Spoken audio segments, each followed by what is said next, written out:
What's up, 2K crew? It's Turbo and 2K's bringing you our amateur take on everything sports. And just so again, you're stuck with if you're watching on YouTube, you're stuck with my mug the whole time, and I have a feeling it'll be like this for at least April. Hopefully after that, everyone, everything will lift, or at least rescind a little bit, and we can get 2K's mug back on here. But what's going on, 2K's? Oh, not much, man. How's it going? How's your Easter going? Well, we actually decided to postpone Easter. I know that's kind of a bummer, but a lot of stuff that Chris and I had bought for the kids had not come through Amazon, so they won't be here till like the end of next week, if not the beginning of the following week, just because everything's all backed up. And we were planning on having dinner with my mom and dad, my family, my mom and dad, my brother and his family. And my mom asked me, she goes, well, do you just want to do like just a stop by and grab like a to-go plate? And I was like, hell no. To me, Easter's more about the people around the table, not what's on the table. So we just decided. I totally agree. Yes, and then on Kristen's side, we've been pretty much staying away from her grandma and grandpa because they are elderly and definitely don't want to give them anything. But one thing we did do is we bought them a little surprise, which is a Facebook portal, so they'll be able to at least FaceTime with people because they don't have smartphones and stuff like that. So that was a nice little trinket. So hopefully that should be here this coming week, and they should be able to, because her grandma really didn't get out and about that much, but people could come see her, so that kind of brightened her spirit. So this is pretty much the easiest way we could think of to kind of replicate that, and at least get her some face-to-face time with people. And so yeah, that's pretty much what I got going on for Easter. What about you? Yeah, we did most of our stuff yesterday. Okay. So we had my mom came over and we did some. We hid the Easter eggs outside. It was a nice day out. So at least we were able to get outside and hide some Easter eggs, and we basically just sat out on the back deck and got our social distancing on and watched the kids play with all their new stuff, and it turned out to be a pretty good day. And then today we've just kind of been relaxing. The kids have been outside playing. Hopefully we can get through this recording without breaking any more mirrors like last week. Yeah, no kidding. But so yeah, that's pretty cool. Yeah, we like I said, we just kind of pushed everything back, and and like I said, to me it's more about the people around the table, not what's actually on the table. So we will get ours in, I'm sure, eventually. And so yeah, want to give a big shout out to Drop Anchor Tavern in Marcellus. If you guys are in and around Marcellus, give them just search Facebook. Search Drop Anchor Tavern. Their phone number is 269-646-2525. And I got it right that time. And if you get on their Facebook, you can check out their menu. Their burgers are amazing. They have a lot of good stuff on the menu. So check them out. Help support local business because they help support the podcast. So big shout out to Chris Zeed, Gary Zeed, and the entire Drop Anchor family. So with that being said, there's a couple things that have come up since last week as far as the sports scene is concerned. The first is, probably one of the more anticipated things, at least from me. Like the top two sports things that I'm looking forward to watching is obviously the Michael Jordan miniseries, or I don't know if you consider a 10-part a miniseries, but super looking forward to that. And I'm sure you are too, 2Ks. Yep, absolutely. And then on top of that, especially with this time, there's not a whole lot to choose from. Yeah, and I was super stoked to watch it even before any of this happened. It was just, I believe they moved the actual release date up because of lack of sports going on. Yep. And then the second one is the NFL is doing the draft remotely, which I think is pretty cool. There's a lot of folks that are kind of against it. And I'm like, what? I don't understand what the difference would be. Granted, for the people getting drafted, it kind of sucks because you can't go walk up, give the commish a hug, dap him up and all that stuff. But as far as everything else is concerned, they still make phone calls to and from each other for trades. Mm-hmm. Um, I didn't see if they're going to allow a little bit more time in between draft picks, especially the first and second rounds. But that to me, that would make sense. Just kind of ease everyone's anxiety about getting through and getting these deals made, and pretty much doing what they need to do. But the hot button topic of all of this is Mr. Tua, which Mm-hmm. to me is I can easily see why this is a hot button topic. I You could argue if he didn't get hurt, he would be the number one overall pick. I mean, hands down. Mm-hmm. Mm-hmm. They were always they were saying that there were teams tanking for Tua, and all of a sudden Joe Burrow comes out and lights the world on fire. And I'm not taking this isn't taking anything away from what Burrow did. It's just the preseason hype. Tua wins, rides in and wins a national title, and just the hype around him. I could see why teams are interested in him. He's a extreme talent. But the question that everyone wants to know, and the question I'm going to ask you, 2Ks, is if you were a GM, and would you because you're basically, well, every pick's a gamble. Let's be honest. But would you gamble your first round pick on Tua? This year in this draft? No, I would not. And I say that because one of the I guess the team that they're talking about the most, is the Dolphins, and they say that because of all the draft capital they have.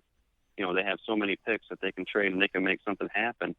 But to me, they have the fifth pick. They can stay right where they're at, and I think that they're going to have a shot at possibly getting Herbert.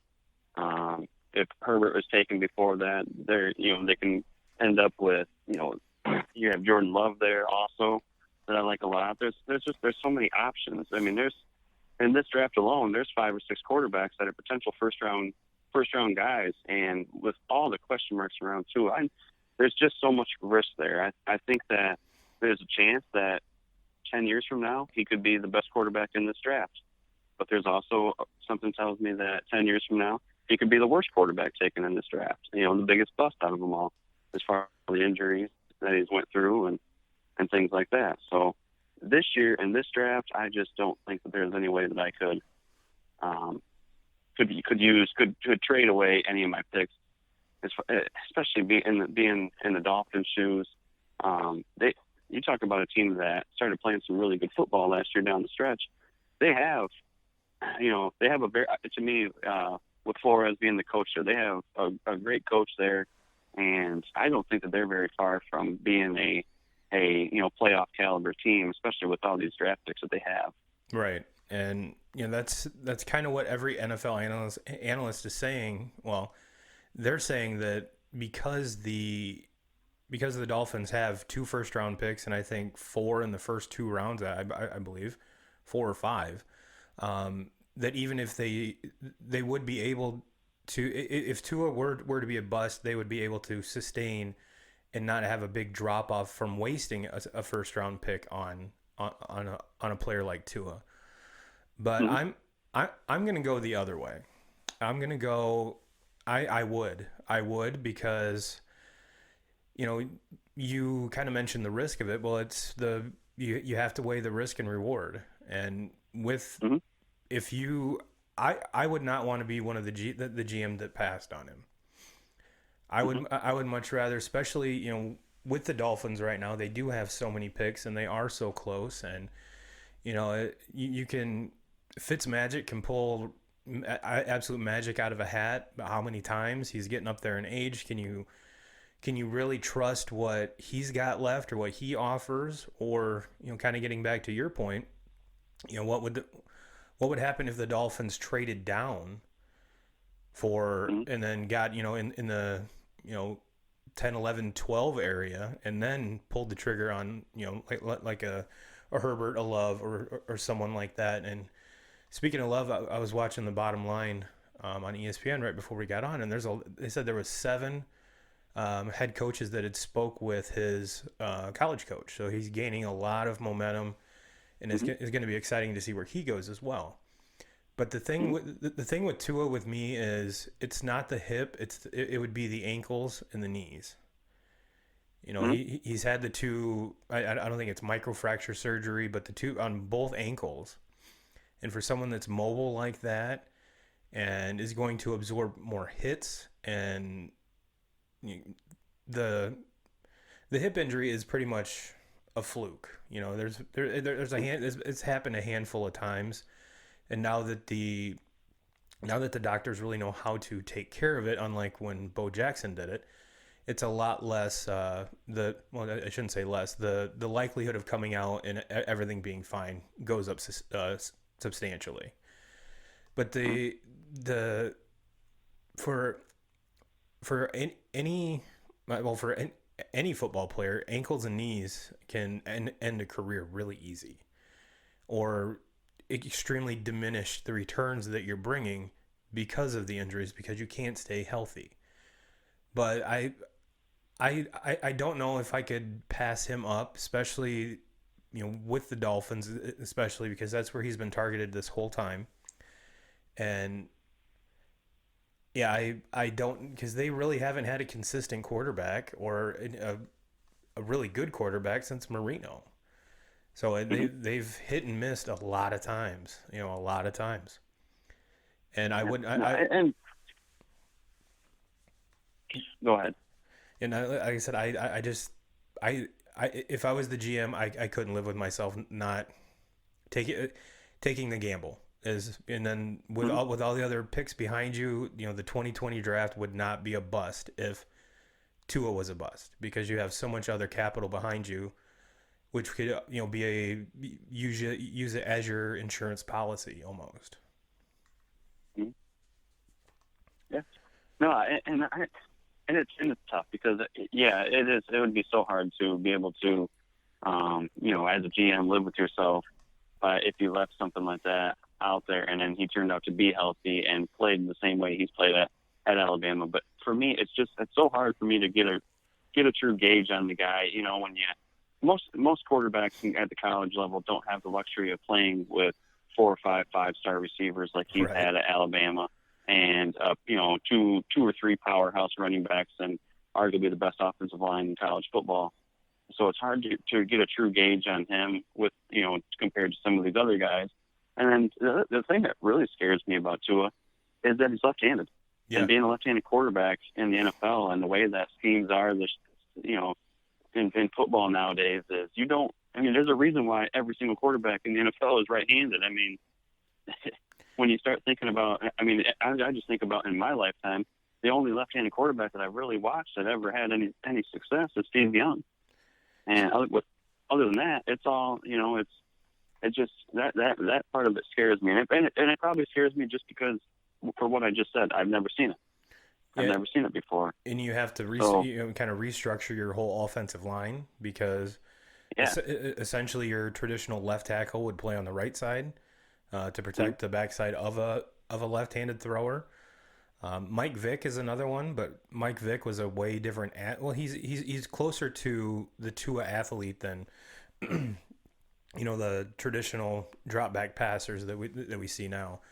And but yeah, there's not many of them. There's Steve Young, and you look at him, and he was pretty much people beat the shit out of him, and he had too many Mm-hmm. concussions and retired. But did he Yeah. ultimately have success? Yeah, but he had a Hall of Fame team around him.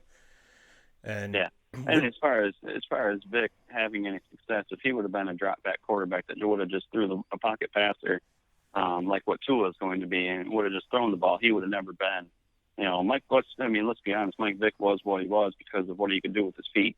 oh yeah, that He was. the the Gatorade commercial, the Michael Vick experience. I mean, that was he was juking, and that's why the NFL started putting the first down line and the line of scrimmage to see how far Vic would go, like drop back and run around and do all kinds of crazy shit before he actually threw the ball or took off, just so people can kind Yeah. of gauge, what he's actually doing. Hmm. But Yeah, that. Yeah, and from I just think if I'm because really the team that we're talking about in this is the Dolphins because it had and to me there's a good chance that they could stand pat right at pick number 5 and they could end up getting Tua there. The only thing the only way I see Tua going before the 5th pick is if somebody else trades up Yeah. because the 4 teams that we have picks 1 through 4, I don't see any of those teams taking Tua unless the Lions were just going to do Lions things I was just gonna and say that. draft a quarterback when you have Matthew Stafford. No, But they're gonna trade to up to me, number you can 2 sit. and try to get Jerry Judy. That's probably what they're gonna do.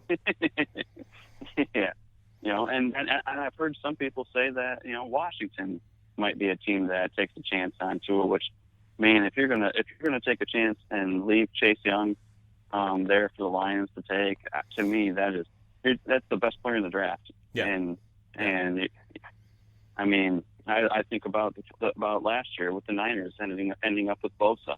Well, that worked out pretty goddamn good for the Niners there because then with the 2nd pick ended up with the best player in the draft, and we saw what Bosa did all season long. So if Washington was to do anything as far as taking the quarterback, that would just be so stupid.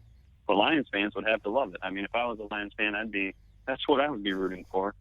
Michigan fans rooting for an Ohio State player. That would have to kind of be a little bittersweet, but again, Yeah, but once you graduate from college and you get to the to the big stage, I think it really goes out the window. I mean, I'm a Cowboys fan and a Michigan fan. I've hated Ohio State my whole life, but when Zeke Elliott became a Cowboy, it was like, okay, I'm not gonna hold that against him anymore. well then you got a lot of my Irish boys over there too. So Oh, absolutely. Well, your Irish boys throw in the best offensive lineman. They make the best offensive lineman there. yep, and So, throw Jalen Smith in there. He's the Cowboys took a mm-hmm, really talking about a gamble. That's another one right there that mm-hmm, they found mm-hmm.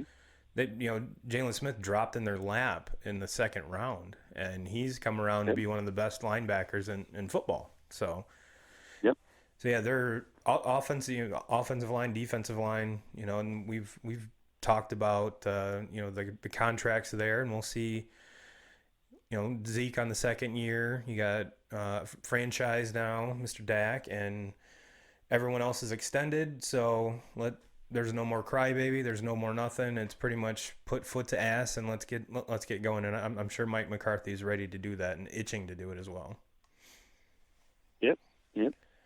Yeah, but getting back to Tua, I guess I just think that if I was in Miami's shoes, I'd have a really hard time making any trades because I don't think you can really go wrong. Say Tua does go before that, I don't think you can go wrong with Herbert. I think Right. he's going to end up having a career just as good, and you don't have to lose any of those picks.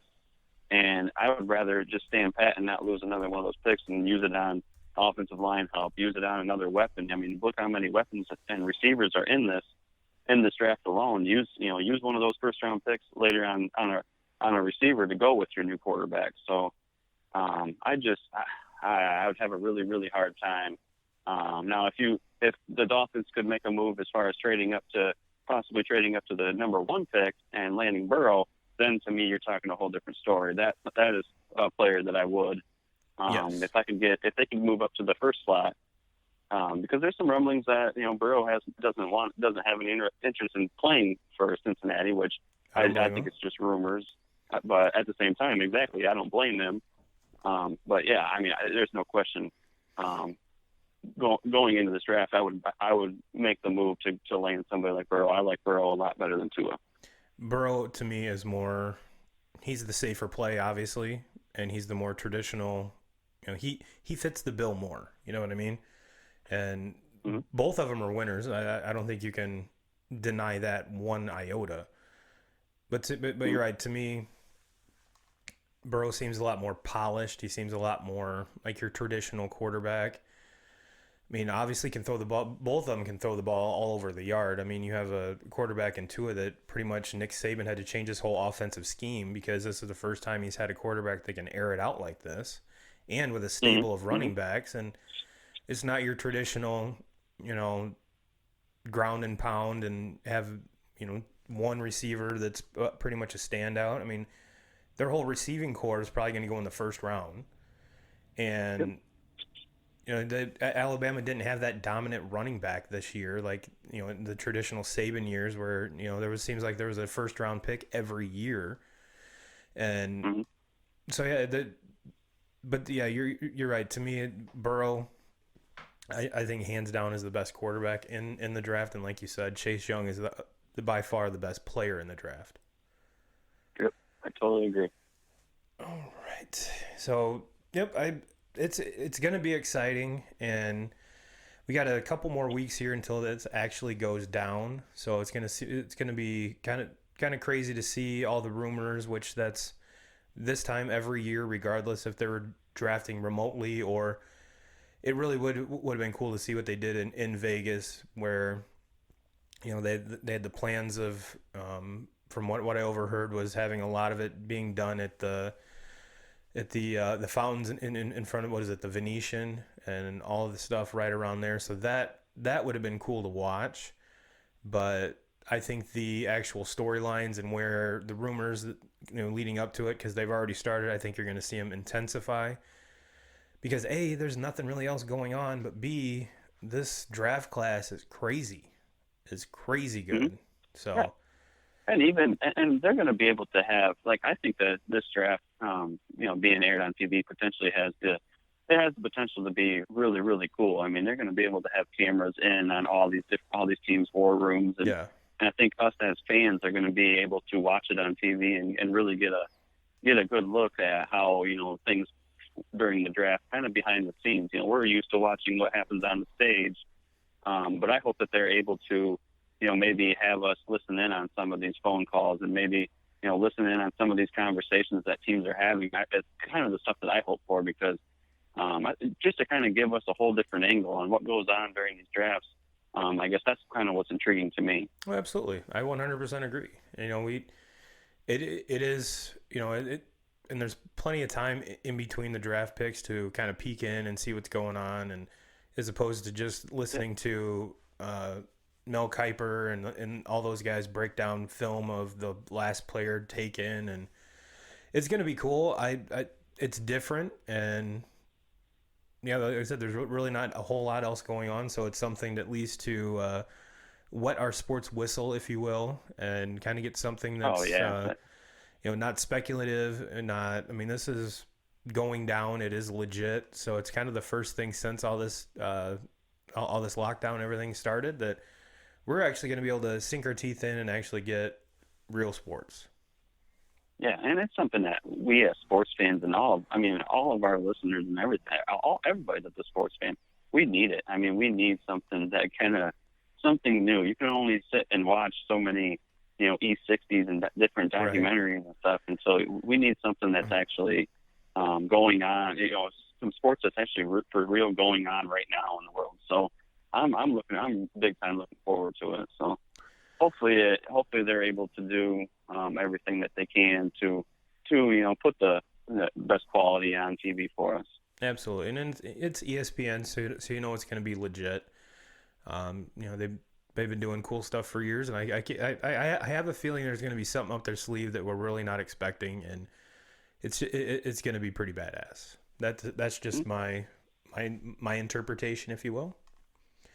And for the first time ever, Roger Goodell is probably not going to get. He's not going to be able to be booed when he walks up there. So he's probably really looking forward to this.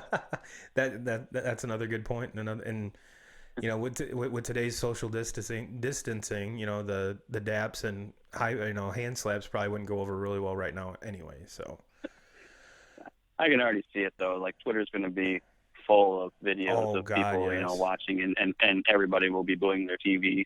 Oh yeah. when Goodell shows himself. Oh yeah, especially Jets fans because they boo everything. So, well, 2Ks.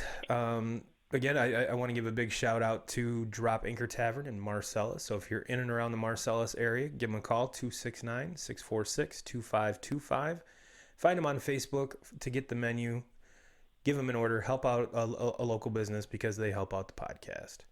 And if you guys are watching on YouTube, again, you're just seeing my ugly mug. And if you're finding value in this, hit the like button, hit the subscribe button, hit that bell so you can get notified when all of our videos go up. And on the audio side, wherever you're consuming your audio content, hit the subscribe button, and so you'll get notified when all of our episodes go live on the audio side. So